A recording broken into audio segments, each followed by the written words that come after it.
السلام عليكم maanta way taariikhdu tahay 30ka bisha 11aad sanadka 2022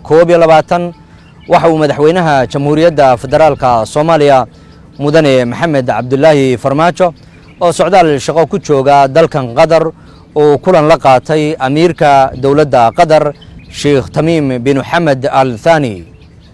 madaxweynaha iyo amiirku kulankoodan waxay iskula soo qaadeen dhowr arrimood oo ay ka mid yihiin sidii kor loogu qaadi lahaa xiriirka diblomaasiyadeed ee ka dhaxeeya Soomaaliya iyo Qatar iyo sidii loo dardargelin lahaa iskaashiga labada dal iyo labada shacab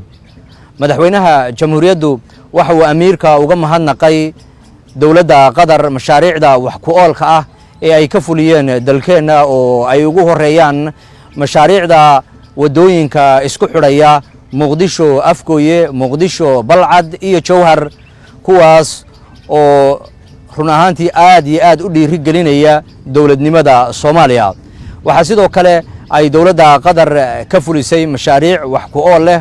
oo wax weyn ka taraya kaabayaasha dhaqaalaha iyo horumarka dawladnimada dalkeena